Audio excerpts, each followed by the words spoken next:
What if Google's greatest power has almost nothing to do with the search box you use every day? You open YouTube, you watch a video. You check Gmail, read a message. You use Maps, find a destination. You open Chrome, visit a website.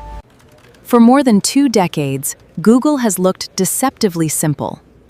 You type a question, you get an answer. It feels like a collection of free products designed to make everyday life easier. But behind that simplicity is something much bigger. Google is not merely a search company.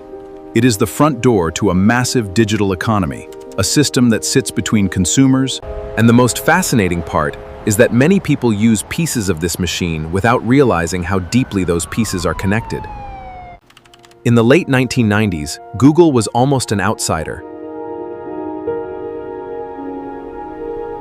Search engines already existed, and the internet was becoming crowded with companies trying to organize the exploding amount of information online. Google's breakthrough was not simply creating another search engine. Its real advantage was figuring out a better way to determine which pages deserve to appear first. That seemingly technical improvement changed the economics of the internet. If Google could consistently deliver better answers, people would return. If millions of people returned every day, advertisers would follow. If advertisers followed, Google could generate enormous amounts of revenue. And that was the beginning of the illusion. The product was free. The business was not. Google built a system in which attention became an economic resource. Every search represented intent. Someone searching for running shoes was different from someone searching for the weather. Someone looking for a mortgage. The questions people typed revealed what they wanted, what they were considering, and sometimes what they were preparing to buy. Google became exceptionally good at That model became one of the most powerful businesses ever created. But then Google did something even more important. It stopped being just a place people visited and started building the infrastructure. Chrome became a major gateway to the web.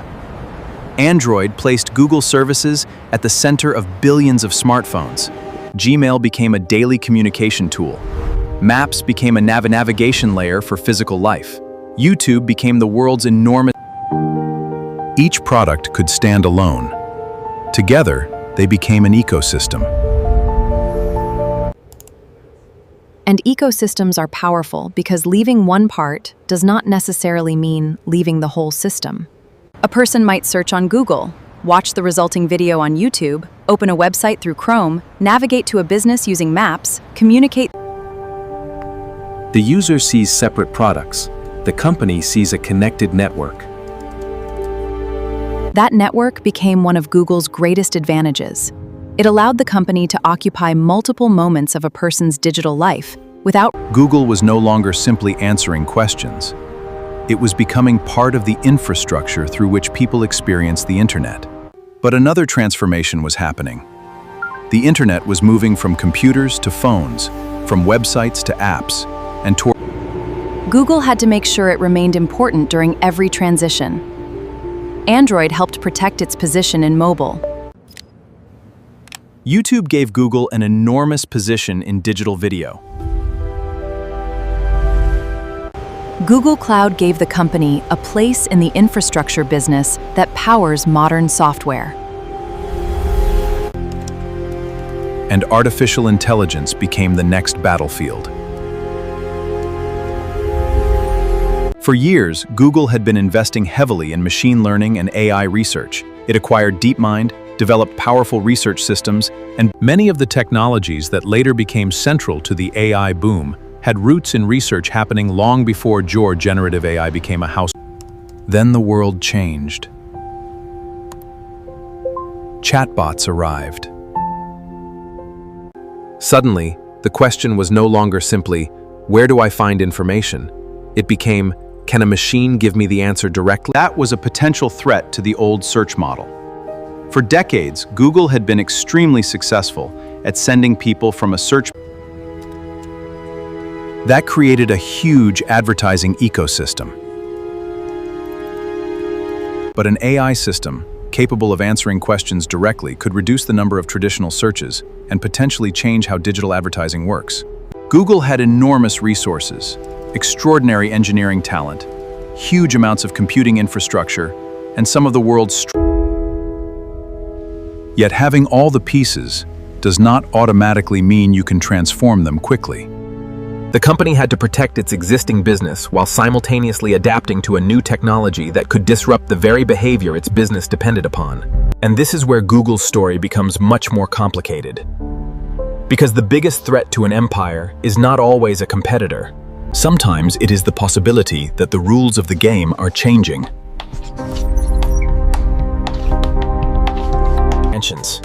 Google's traditional advantage came from organizing the web. AI threatened to reorganize how people interact with information altogether. Instead of opening 5 websites, they might ask one question. Instead of searching for a product and comparing pages, they might ask an AI system to compare the options for them. The old internet was built around discovery. The emerging internet was increasingly built around delegation. Google had to respond. Its answer was to push artificial intelligence deeper into its products and infrastructure. Search began incorporating generative AI experiences. Gemini became a central part of Google's AI strategy. The company invested heavily in data centers, specialized chips, research, and new AI models. But the stakes were enormous. If Google moved too slowly, competitors could take away its position as the default gateway to information. If it moved too aggressively, it could disrupt the search advertising machine that had made the company so extraordinarily profitable. This is the central contradiction inside the empire. Google has to invent the future without destroying the present. It has to compete with technologies that could change its business, while simultaneously protecting the business that gives it the resources to compete. And then there is the other side of the story: regulation.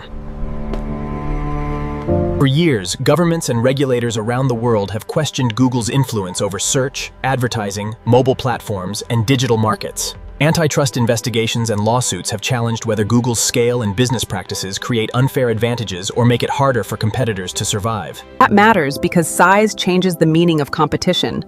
A small startup can build a brilliant product and still struggle to reach users.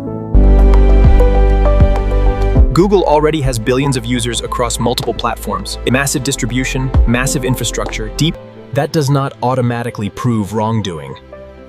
But it does explain why Google's business attracts so much scrutiny.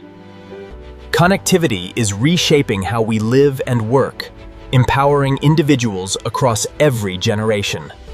When one company occupies several critical layers of the digital economy, every strategic decision can have consequences far beyond the company itself.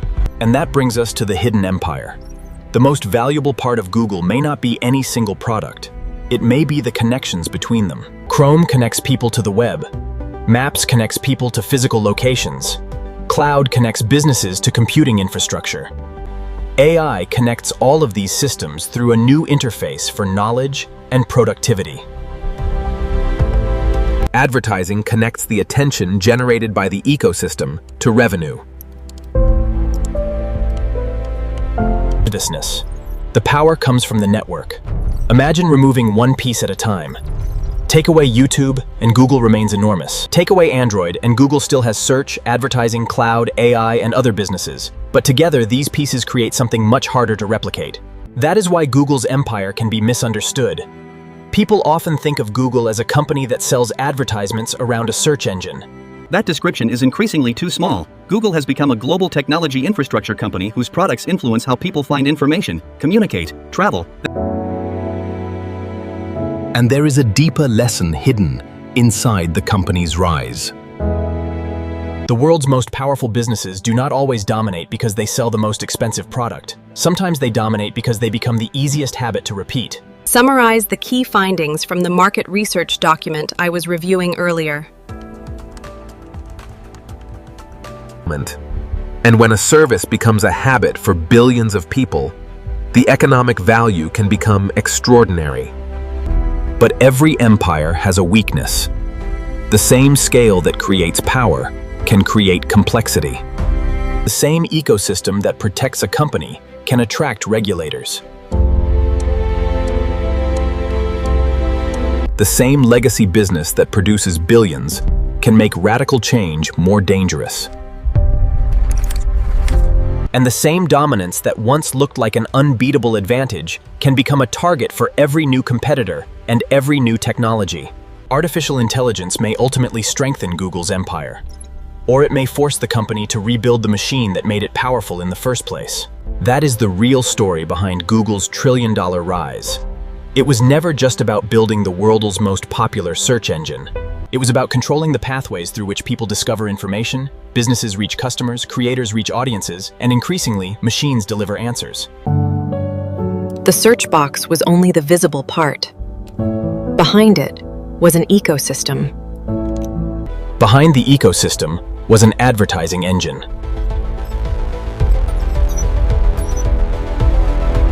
Behind the advertising engine was a global infrastructure network. For years, Google controlled one of the most important doorways in human history: access to information. Now the next question is whether it can control the doorway to artificial intelligence as well. You don't have to own everything they buy. You only need to control the doorway. The company that once organized the world's information now has to compete to become the system that understands it. And that is why the hidden empire behind Google's enormous valuation is more than a story about money. It is a story about attention, habits, infrastructure, data, technology, and power. The empire was built quietly, one search at a time.